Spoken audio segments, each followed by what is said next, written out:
የኮል አዲር የሬዲዮ ስርጭት ጣቢያ ነው። ጤና ይስጥልን ክቡራትና ክቡራን አድማጮቻችን እንደምላችኋል። ዕለተ ማክሰኞ ፌብሩዋሪ 16 2016 ዓ.ም እንደ ጎርጎሮሳውያን አቆጣጠር ሲሆን እንደ ኢትዮጵያ አቆጣጠር የካቲት 8 2008 ዓ.ም ነው።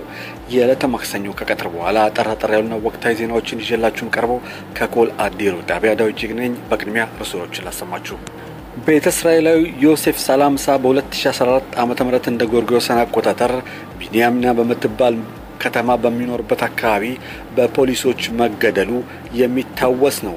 ፍርድ ቤት ቀርቦ ነበር ጉዳዩ። እስካሁን ግን በቂ መረጃ የለም በማለት ፍርድ ቤቱ ፋይሉን መዝጋቱ፣ የሩሲያ ጦር አውሮፕላኖች ከ100 በላይ የሚቆጠሩ ሄሊኮፕተሮችና የጦር ጀቶች በሶሪያ ከተማ እያንዣበቡ መሆናቸው፣ ዴንማርክ በአደባባይ መሃል ቢራ የሚረጭ ማሽን ልትተክል መሆኗና ቢራዎችንም ለተዝናኞች ልትጋብዝ መሆኗ፣ በናይጄሪያ የ2 ዓመት ታዳጊ ወጣት በአውራ ጎዳና ላይ ካለምንም ምግብና መጠጥ ሲንከራተት አንድ ዴንማርካዊት አግኝታ ውሃ ስታጠጣው መታየቱ የሚሉት ለሰዓቱ ካሉ ዋናና ግንባር ቀደም ዜናዎች ይሆናሉ። ዜናዎቹ በዝርዝር። ቤተ እስራኤላዊ ኢትዮጵያዊ ዮሴፍ ሳላምሳ በ2014 ዓ.ም እንደ ጎርጎሮሳውያን አቆጣጠር በቢንያሚና በመትባል ከተማ በመኖሪያ አካባቢ መገደሉ የሚታወስ ነው። ተያይዞ መጣው ዜና እንደሚያስታውቀው ከሆነ ፖሊሶች ገለውታል የሚባል ሰበብ እንዳለ ዜናው ገልጿል። እስካሁን ድረስ የዮሴፍ ሳላምሳ ባለቤት ቤተሰቦች ሁኔታውን ለፍርድ ቤት አቅርበው በጠበቃ ሲከራከሩ ነበር። ዜናው እንዳስታወቀው ከሆነ ፍርድ ቤቱ በቂ መረጃ የለም በማለት ፋይሉን ዘግቶታል። አንድ የዮሴፍ ሳላምሳ ጠበቃ እንደተናገረው ከሆነ ፖሊሶች አላግባብ የሆነ ወንጀል ፈጽመዋል በማለት ብዙ ዶሲዎችና ፋይሎችን በማቅረብ የተሳሳተ መረጃ ፖሊስ እንዳቀረበና ለፋይሉ መዘጋት ዋና ምክንያት መሆኑን አስታውቋል። ሰሞኑን በተደረገው ከፍተኛ የፓርላማ ሸንጎ ላይ አንድ ኮሚቴ ተቋቁሞ ነበር። ይህ የፓርላማ ኮሚቴ በተደረገበት ስብሰባ ላይ እናትና የዮሴፍ ሳላምሳ እህት እንደነበሩ ይነገራል። እናትም ውስጥ የተቃጥሏል፣ አሯል፣ ልጅን መልሱልኝ ሲሉ በምሮት ነበር የተናገሩት። የዮሴፍ ሳላምሳ እህትም በቁጣ ነበር ይህ ወንድማችን ተገሏል፣ መልስ የሚሰጠን አላገኘንም፣ ምን አይነት የፖሊስ ሰራዊት ነው በአገሪቱ ውስጥ ያለው ስትል በቁጣ ለኮሚቴው ሐሳቧን ገልጻለች። እስካሁን ግን እልባት አልተገኘለትም። ፍርድ ቤትም ፋይሉን እንደዘጋ ነው። ይግባኝ ማቅረብ ይችላሉ ተብሏል። ሩሲያ የአሳዱን ንጉስ በትረ ስልጣኑን አጥብቃ ለማስያዝ በማለት ከፍተኛ የጦር ጀቶቿን ይዛ በሶሪያ ከተማ ያንዣበበች ነው። በተለይ ሰሞኑን ከ100 በላይ የሚቆጠሩ ሄሊኮፕተሮችና የጦር ጀቶችን በማሰማራት አንድ ትልቅ ህንጻን ደብድባለች።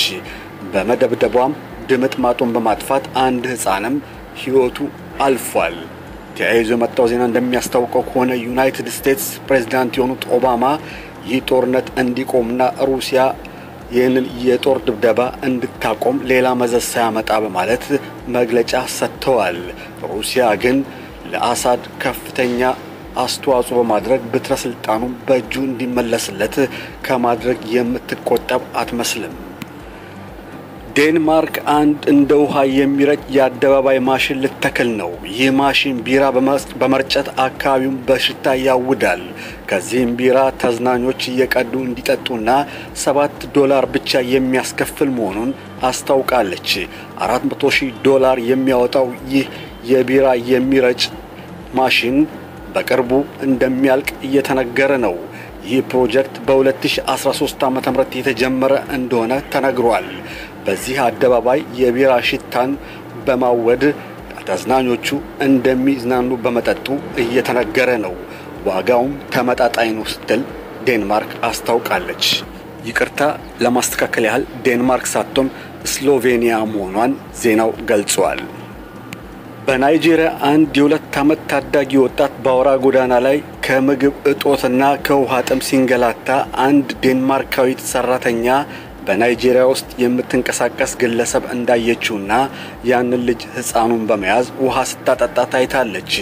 ይህች ዴንማርካዊት $1 ሚሊዮን የሚሆን ገንዘብ በኢንተርኔት ካሰባሰበች በኋላ ይህንን ህፃን ልጅ እንዲረዳና እንክብካቤ እንዲደረግለት ገንዘቡ መሰባሰቡን ተናግራለች። ህፃኑንም አቅፋ በመሄድ ማሳደጊያ ቦታ እንዲገባና አስፈላጊው እንክብካቤ እንደሚደረግለትና ከ3 ቀን በኋላ የታየውን ለውጥ በፎቶ ለማሳየት በቅታለች።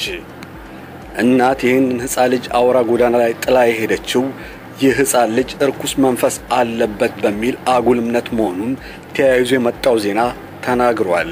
በአካባቢው የነበሩ ሰዎችም ይህን ጉዳይ በማየት በትንግርት ነበር ህፃኑ ልጅና እቺን ዴንማርካዊት ያዩት።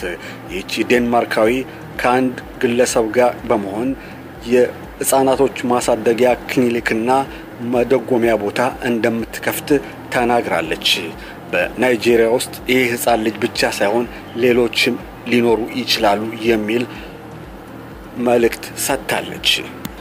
በመጨረሻም የአየር ጸባይ ሁኔታ በመካከለኛው ምስራቅ ባህረ ሰላጤ የአየሩ ጸባይ ሰሞኑን ፀሐያማና ሞቃታማ በመሆን ወደ 30 ዲግሪ ሴንቲግሬድ እስከ ሳምንቱ መጨረሻ የሙቀቱ ቴምፕሬቸር እንደሚደርስ ሜትሮሎጂ አስታውቋል። በአሁኑ በጸደይ ወር ላይ የወጣው ኃይለኛ ፀሐይና ሙቀት ለጤና ተስማሚ እንዳልሆነ እየተነገረ ነው። ሆነም ቀረም በመካከለኛው ምስራቅ ባህረ ሰላጤ የሰሞኑ የአየር ጸባይ ሁኔታ እስከ ሳምንቱ መጨረሻ ድረስ ከ30 እስከ 32 ዲግሪ ሴንቲግሬድ ሙቀቱ እንደሚጨምር እየተነገረ ነው። ክቡራትና ክቡራን አድማጮቻችን ለዕለተ ማክሰኞ ከቀትር በኋላ ይዤላችሁ የቀረቡት ዜናዎች እነዚህን ይመስላሉ።